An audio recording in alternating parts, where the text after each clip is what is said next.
at the heart of Kenya's western region lies a jewel, a treasure guarded so watchfully that to access it, you need the consent of the king. I'm talking about the Wanga Shrines. The shrines are located in Matungu and Shianda areas near Mumias town, the capital of the Wanga Kingdom of Wanga. We set out on a journey to unearth the secrets hidden underneath these famous shrines, which remain the pride and joy of the Wanga Kingdom. 315 kilometers northwest of Kenya's capital, Nairobi, is our destination. You can access Mumias town by flight via either Kisumu or Eldoret and travel the rest of the journey by road, where you will get to witness the breathtaking sights of the greater territory occupied by the Luhya community.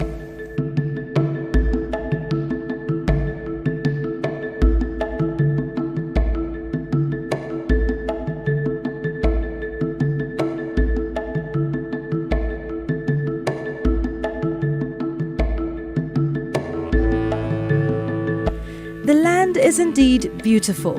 The people are friendly and the culture so welcoming.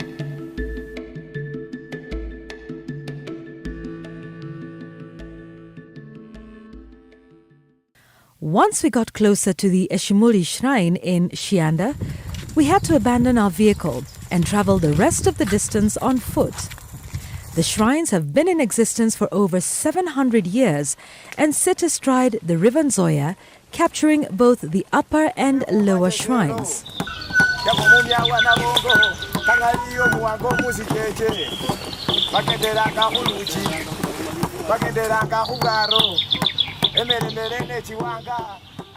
This is a holy place, as explains our guide.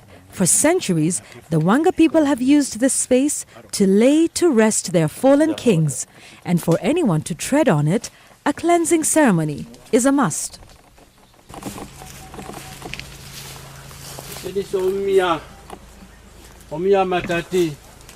Matati indumuli sakwa kweyu osundwa sunda wanetia leta wa mkoya.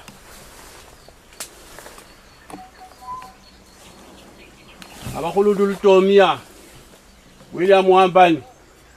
Oh.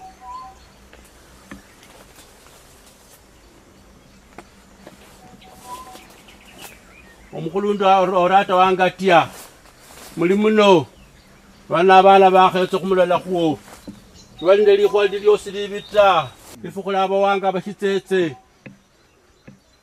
khole inzokha yerini khwaburungu emukongota nabana bana betsa khumulola khuwo ngala mulano muri ikutane neliyenyu. Eager to find out what lies in the thick forested Mumias shrines, we readily chew on the sacred leaves and gladly gobble down the special concoction served in a distinctive calabash. But even then, we are not allowed to go beyond a certain point.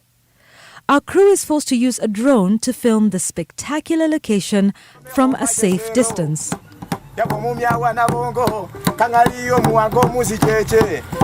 Bagenderanga khuluchi bagenderanga khugaro emeremere chiwanga alikanga liba wanga bambonekhere.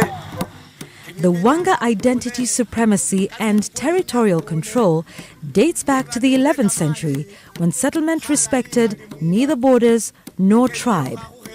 The historical sites relates to indigenous people and practices, comprising museums, Luhya cultural homesteads, botanical gardens, a traditional hospitality and beverages facility, all managed by the Council of Elders, who are the custodians of indigenous knowledge and customary systems. Wanga III is the one who was born somewhere in Samia land. He came from Samia, he came and lived at Maseno, Lela. He managed to have about 7 sons.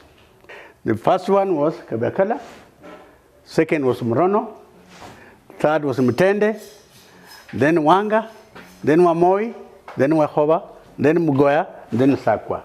The cultural centre's proximity to Busia town, the gateway to Kampala, the seat of the Kabaka's Wanga Kingdom, and other natural and man-made features, such as the Owen Falls at Jinja and the River Nile, add value to the cultural profile, just as they trigger the urge of visitors who may crave to enjoy the centre's outstation tourist expeditions.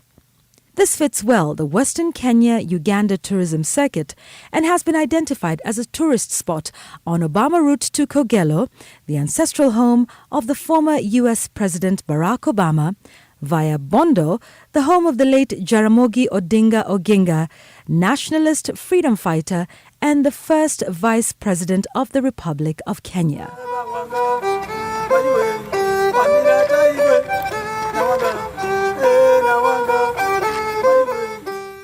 Unable to explore the astounding secrets covered beneath these shrines, we settle for the opportunity to sample the local cuisine.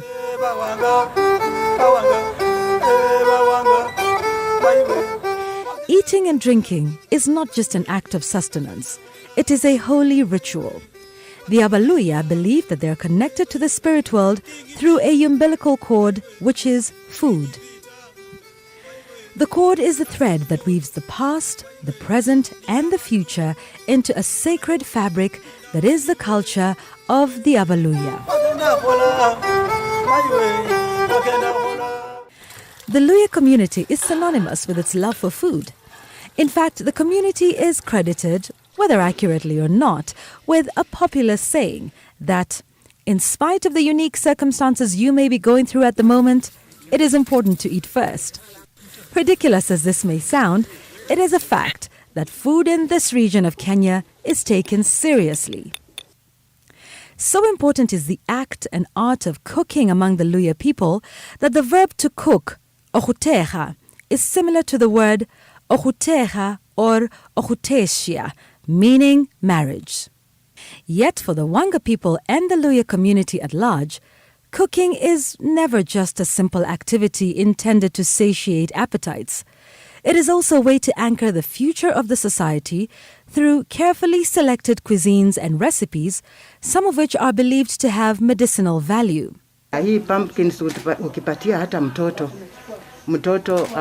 kama kuna tumbo yako iko mbaya ina digest. Sasa hii inakuwa kubwa hata inaweza kusaidia nini macho. Ukikula hii, it was very much important wakati wa kitambo. The Luya people traditionally believed in feeding both the living and the dead. In other words, food serves as a strategic link between the past, present, and future. Here, we were experiencing not just the oldest and only kingdom in Kenya, but also quite literally sampling a feast meant for the kings. Chakula chetu kiko tayari. Na hapa tuna vyakula tofauti vyote ambavyo tumevipata kutoka tu kwa mashamba yetu hapa. Hapa na malasiri. Damu. Hii damu ni kupika kwa moto. Baada ya kufinya kidogo kuweka kwa moto yenyewe itajiganda hivyo. Over 20 types of vegetables were eaten and are still consumed by the Luya people. About a dozen are cultivated, while the rest are picked from the immediate environment where they grow on their own.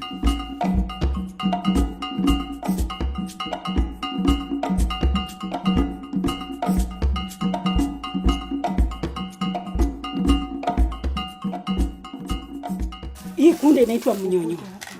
Ni kunde yenye imekaushwa. Ukishakausha unastore hata kama ni kwa gunia ama kwa karatasi. Wakati kiangaza itakuwa, unatoa hii mboga yako, unasoak ndani ya maji, alafu inakuwa tu fresh, inanyoroka ndani ya maji. Sasa unaipika tu kama mboga ya kawaida, unaboil mpaka ive, alafu sasa unakaanga.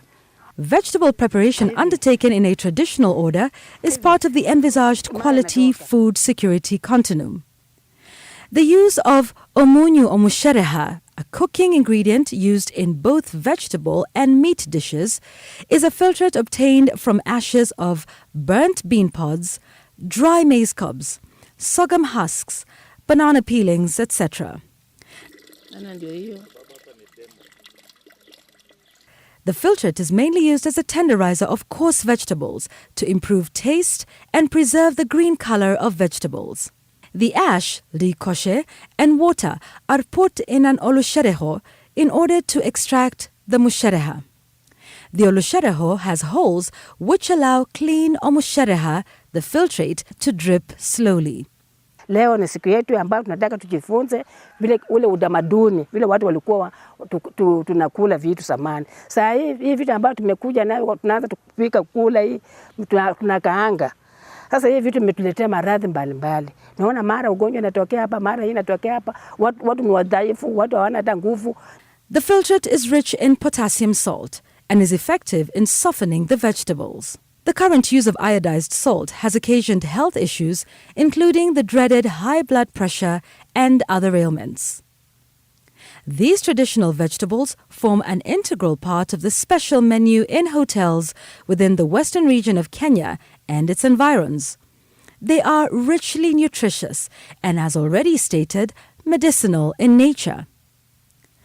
The main vegetables of the Luya community are Lihubi, Vigna unguiculata or cowpeas, Di sebebe, pumpkin, Emiro, Crotalaria species, Omurere, Cocorus species, Tsisaka, Livokoyi, Amaranthus blitum, Kanzira, Amaranthus species, Lisutsa, Lipoka or bean leaves, Inderema, Bacella alba, Tsimboka, Amaranthus species, Linyolonyolo, Camelina species, and Lihubaika, Vigna membranacea.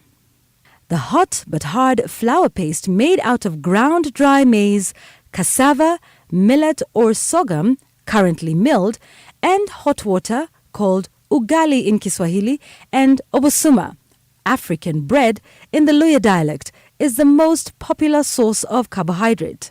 It is believed that a strong man must prefer and consume enough obosuma above all dishes. The Wanga Kingdom, their main food was ugali, usually known as imere. Imere was a combination sorghum, millet and cassava. Another strong unit on the Luya feeding chain is called amenjera. The amenjera is a mixture of maize and beans boiled to a degree of softening and eaten along with porridge made out of millet or sorghum flour. Amaponi, sweet potatoes, emioko, cassava, and tsinduma, arrowroot, are foodstuffs rich in starch and believed to provide human body stamina. We serve varieties of food like you have seen here. We have almost all types of traditional foods like tsisindu, obwoba, omrere, emiro. In this place, I have served the former Honorable Raila Odinga many times. I have served the Deputy President, William Ruto, here. I have served the former Ambassador to America, Reinberger, in this place. If you've heard stories about the Luya community, then you must have heard about busa, the local brew. And our crew was more than eager to sample the tipple, famed for weakening the knees and softening the hearts of men. However, one of the elders explains that busa can only be consumed after work hours. The main intention of the brew is to spur easier interaction between members of the community, boosting social connections and enabling smoother conversations.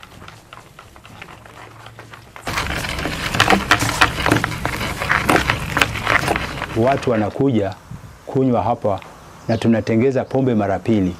Kuna ile ya kwete. Kwete ni pombe ambayo inatengezwa na mahindi peke yake.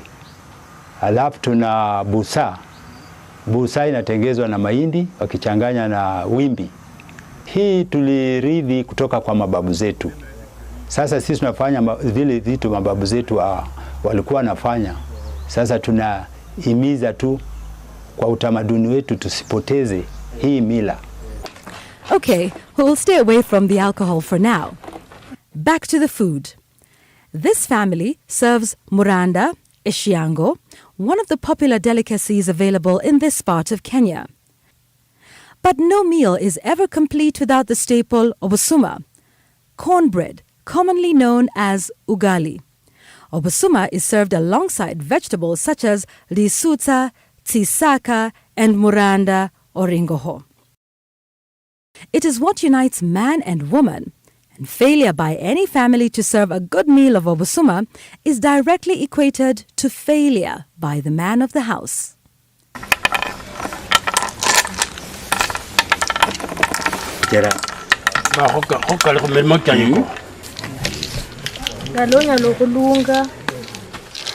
During our visit, we get to witness some of the day-to-day activities of the local community.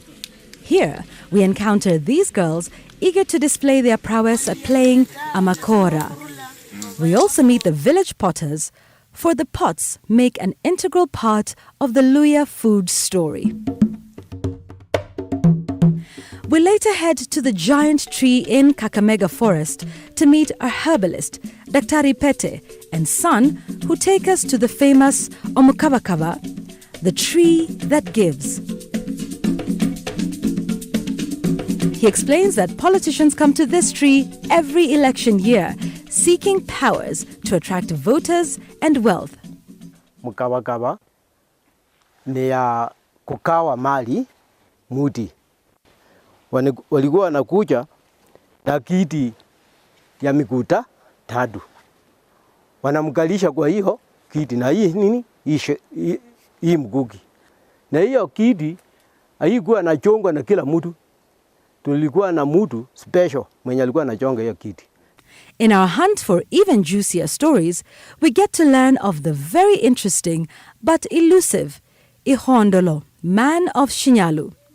He owns a special factory, but to film it, we have to go through a trusted friend of his. After a series of unanswered phone calls to our lead, we finally get a breakthrough and make it to the factory. And voila! This man has a way with his hands as he carves out various objects from wood and creates the famous isukuti drum. Kwa kazi yangu hii nimeipenda sana. Ile kitu ya kwanza kutengeneza ilikuwa mwiko. Hiyo ndio ilifanya hata nikajenga hii nyumba kwa uwezo wangu hiyo. Mara ya pili nikaona ya kwamba kitengeneza hii kitu inaitwa sukuti itakuwa vizuri. Nikaanza kutengeneza sukuti. Na ninaona inanipeleka vizuri kwa sababu ndio inanilisha. We also got to visit the famous Crying Stone, located a few kilometers from Kakamega town. According to our tour guide, legend has it that the stone cries because of some ancient war that took place between neighboring communities here. A modern myth, however, alleges that the natural feature is a spaceship mast, maybe because of the adjoining flat rock that takes on the shape of a ship. Our crew concludes it could simply be crying over the kingdom of Wanga. We must quickly get back to the food festival in Eshiembeho in Matungu.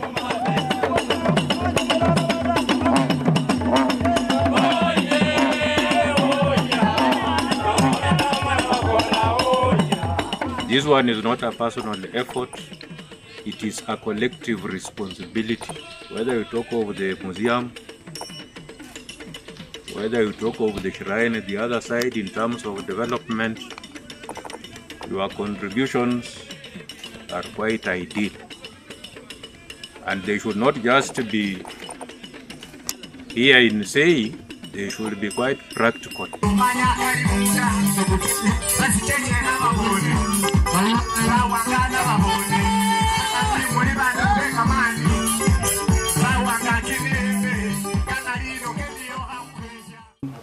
Wanga ilikuwa jina ya Nabongo Wanga wa kwanza. Na kwa hivyo ndiyo ikapewa hii jina. Na wale ambao walikuwako wakazaliwa hapa wakapewa hiyo klani ya jina yake ikaitwa jina yake, wakaitwa klani ikaitwa jina yake, ndio nasikia wanaitwa Bawanga. Kwa hivyo hatuwezi kugeuza jina la Wanga Kingdom tuseme itaitwa jina lingine, kwa sababu si jina ya tribe wala clan, ni jina ya yule mwanzilishi. wa Kingdom. Kwa hivyo hiyo ndio tofauti iliyoko kati ya wale ambao wanafikiria tu Wanga Kingdom ni hapa peke yake. Hapana, nimeenda mpaka huko nje, nimetembea nchi za ng'ambo, nimeenda nchi za Afrika kadhaa, na nimesema ni Wanga Kingdom ya Waluya. Wewe ukiwa hapo ukisema ni Wanga Kingdom ya Wanga katika Kakamega peke yake, wale wa nje hawajui ile maneno unasema, wanajua ni Wanga Kingdom ya hapa Western Region. Umukulundu usundwa, umukulundu kweyu, umukulundu lutomia, umukulundu rapando, abakulundu emanya malema kobe mbafu. The stories behind the Abaluya obsession with food are endless, and they continue to fascinate us. We will definitely be back for more. Next time, we will bring you along with us. Make your booking now.